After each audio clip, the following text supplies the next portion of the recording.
जब देश का एक खूबसूरत हिस्सा देश के दिल से मिलता है तो होती हैं धड़कनें तेज करने वाली कुछ धमाकेदार परफॉर्मेंसेस।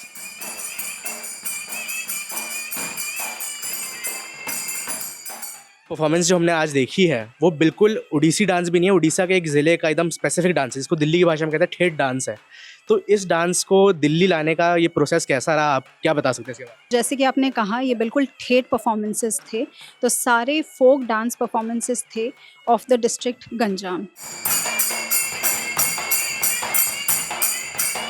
आज बहुत सारे फोक डांस परफॉर्मेंसेस हुए, चढ़िया चढ़ियानी, बाघा नाचा, नवदुर्गा, ये सारे आर्टिस्ट करीबन 50 से 60 आर्टिस्ट सारे बरहमपुर से आए हैं यहाँ पे in the capital city perform करने के लिए। तो ऑफ कोर्स बहुत अच्छा लगा। आई होप सबने एंजॉय किया और सबको बहुत अच्छा लगा। दिल्ली के cultural hub Indian habitat centre में दिखा ओडिशा के गंजाम डिस्ट्रिक्ट का अद्भुत टैलेंट,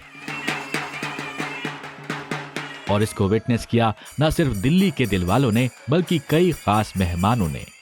एक सवाल मेरा बहुत कॉमन रहा है कि ये फ्लोर जो है, ये ट्रेडिशनली शायद इस फ्लोर पे डांस नहीं होते हैं, क्योंकि जब नवदुर्गा वाला हम परफॉर्मेंस देख रहे थे तो क्योंकि उसकी बहुत आपने बताया भी था अपने कि इंट्रोडक्शन में कि वो ज़मीन पे पाँव नहीं रखते हैं, ऑन स्टिल्स, वो स्टिल्स पे डांस होता है, तो उनको ये प्लेटफॉर्म थोड़ा दिक्कत दे रहा था।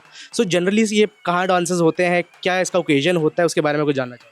जैसे कि ये सारे फोक डांस परफॉर्मेंसेस हैं तो मोस्टली विलेजेस में परफॉर्म होते हैं, रूरल लाइफ को डिपिक्ट करते हैं। तो वो इस तरीके से स्टेज पे कभी परफॉर्म नहीं करते हैं, वो ग्राउंड पे परफॉर्म करते हैं, इसलिए वहाँ पे ऑब्वियसली वो स्टेबिलिटी है, वहाँ पे परफॉर्म कर पाते हैं। ये स्टेज में जब वो परफॉर्म कर रहे थे मैंने भी देखा, एक तो गिर भी गए थे, लेकिन उसके बावजूद वो उठे, वापस गए, वापस आए और उन्होंने परफॉर्म किया।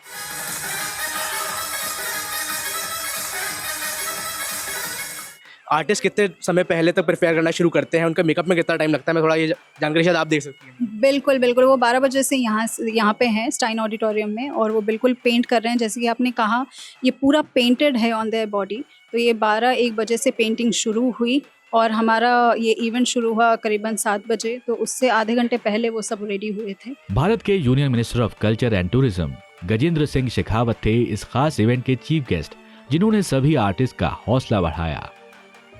उड़ीसा का ताल, उड़ीसा का लोक नृत्य यहाँ दिल्ली तक लाने के लिए मैं आपको बहुत सारी बधाई देते हुए आपका अभिनंदन करता हूं।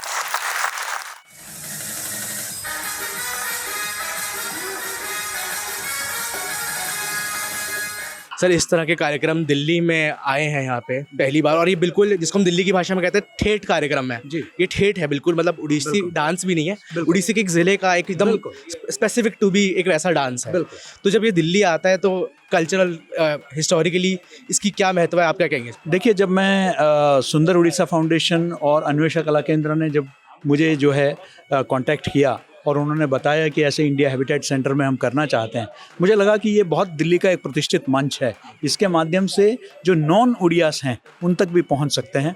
तो मुझे लगा कि इस तरह के लोक कलाओं को हमको प्रोत्साहित करना चाहिए, बढ़ावा देना चाहिए, इसलिए हमने जो है उनको ये मंच दिया। और मुझे खुशी है कि आज बहुत सारे हमारे सदस्यों ने भी, हैबिटेट सेंटर के सदस्यों ने भी जो है इसमें भाग लिया, और अत्यंत एक उड़ीसी से हटकर भी यहाँ उड़िया जो है एक संस्कृति है, एक लोक संस्कृति है, बहुत वाइब्रेंट लोक संस्कृति है, उसके बारे में जानकारी मिली। बाहर वहाँ का खान पान भी है, उड़ीसा का यहाँ जो है भोजन भी है। तो मुझे लगता है कि पूरा एक जो एक भारत श्रेष्ठ भारत का जो प्रधानमंत्री का जो एक सपना है, उसी के अनुसार सभी प्रांतों को और सभी लोक कलाओं को हम लोग बढ़ावा देने का प्रयास कर रहे हैं।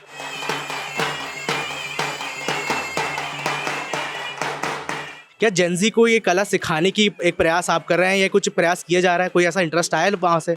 देखिए, जेनजी लोग जो है वो आज के दिन में उनको हर बीमारी आ जाती है, स्ट्रेस हो जाते हैं। क्यों? क्योंकि जो कला को फॉलो करते हैं उस कला में कोई सस्टेनेबिलिटी नहीं है।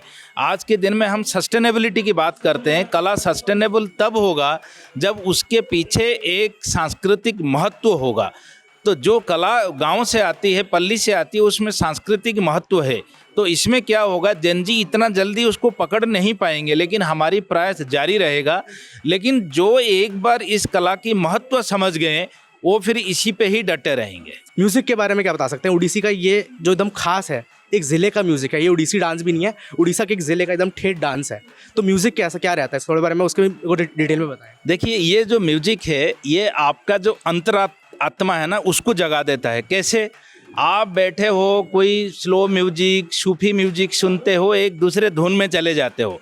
बट ये जो म्यूजिक है, सपोज आप स्ट्रेस हो, आप बिल्कुल थके हुए हो, या तो आप दूसरे कुछ चिंता में, लेकिन ये म्यूजिक सुनते ही आपके हाथ पैर कांपने लग जाएंगे, फिर आपकी बॉडी हिलने लग जाएगा। ऐसे तो हुआ था, बहुत सारे विजिटर भी, दर्शक भी नाचने लग गए। तो इस म्यूजिक का ये महत्व है, आपको बैठने नहीं देगा, ये आपको नचा के छोड़ेगा। ये म्यूजिक का ये महत्व है। Organized by अन्वेषा कला केंद्र in collaboration with सुंदर ओडिशा, ये इवेंट एक परफेक्ट एग्जाम्पल है कि भारत के कोने कोने में आर्ट एंड आर्ट फॉर्म्स का ऐसा भंडार है जिसको कोई टक्कर नहीं दे सकता।